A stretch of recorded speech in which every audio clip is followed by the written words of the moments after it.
Benchmade Autocrat OTF double action.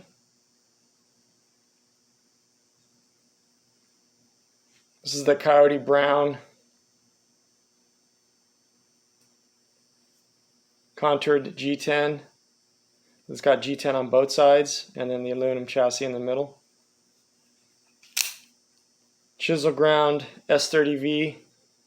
Pretty sure this is Cerakote.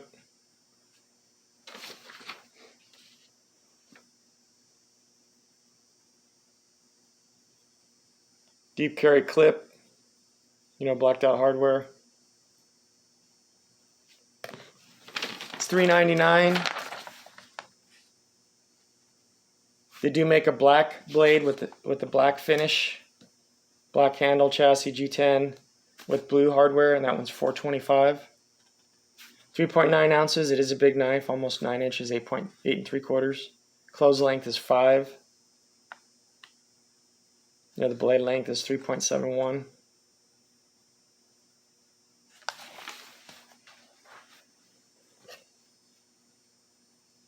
So I've carried this after getting it. This was my first OTF. I traded for it. Brand new. It was brand new in the box when I got it. And I got it thinking, that these were just novelty knives. I had to have one. Everybody's got to get one. I had a couple Chinese ones off Amazon. Believe it or not, you can actually have them delivered. They're like a half a pound or even more than that, and they're just junk. But I wanted to try one and actually carry it every day to see if it was practical. I've watched a couple videos from popular YouTubers that these things are just they're not good for everyday carry, and I absolutely think that's a false statement. This is after using it, and for the last 8 months you can see the wear marks on the blade. This has held up well. This thing it's just so easy to pull it out of your pocket, cut what you need to, boom, and put it right back in with one hand. It's besides cutting food, even that you can do some with it, but just the way the blade shape is, everything, packages, mail, big bags, nylon bags. I've cut zip ties with it, no issues at all. It's just been stellar to work with and have it.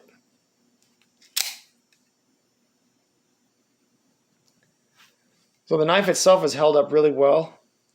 The G10 really hides wear. You can see the marks on the clip here where I've dropped it a couple times. That's done pretty well. I had to rebend this a couple times because it lost its tension.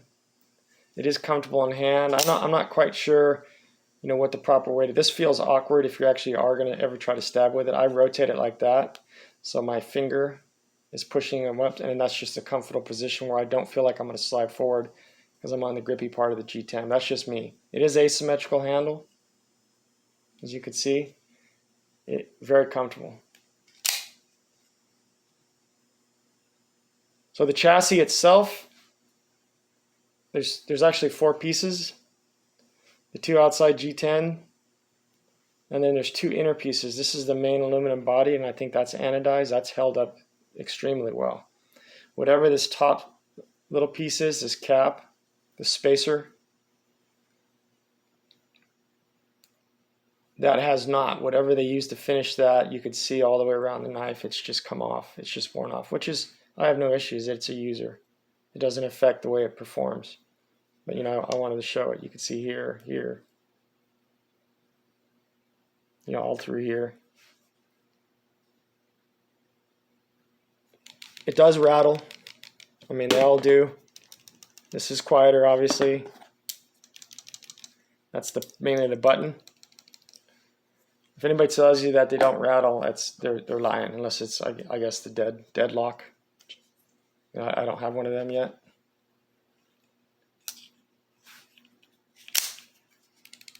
It does have blade play. It's just the nature of the beast, the way the slide goes in and out. I don't know if you've seen the pictures, videos of these things being pounded through wood, these and Microtech. I have no issues at all with this thing. It's not failed me in use. And I've I've probably opened this thing 2,000 or 3,000 times, and I've given it to my son who's opened it. It just, you know, fidgeted with it all day. It's been reliable as hell. So there is one bad, poor design on this knife I wanted to mention, and I didn't even realize it. I thought I had done it myself. So you can see that chip right, you know, trying to use my ring. There's a chip right there where my thumb is. I thought I cut zip ties and it chipped out. So I didn't know until I was actually on the Benchmade website reading one of the reviews, and the guy talked about how he dropped his knife, because I have dropped this 2 or 3 times. Once on concrete, a couple other times on just the hardwood inside the house. And what's happening is when it hits, the blade is hitting that body screw. So you measure it just perfectly and you look at the indentation, and that's what he was talking about. I guess he got a new blade from Benchmade, and then it happened again, and the same thing happened. So I don't know if that's going to get better once, you know, it gets sharpened and some of that steel's taken away. I'm not really worried about it, but I did want to point it out. I mean, that is kind of a design flaw in my opinion. Does it hurt functionality? No. I mean, I'm still cutting shit with it. So well, here's the Duroc Delta. Very similar in size. Obviously, this is on the side of the chassis like an Ultratech Combat Troodone, and this is like the Infidel. So another really nice knife. I'll do a video compared Benchmade and Microtech quality. This is the Spartan DLC Signature Series Ultratech. So you can see it's more in line with the Duroc Delta or maybe the Combat Troodone. It is bigger than a Troodone. The handle is about as long as the Ultratech, but you can see it's quite a bit bigger, and the blade's longer.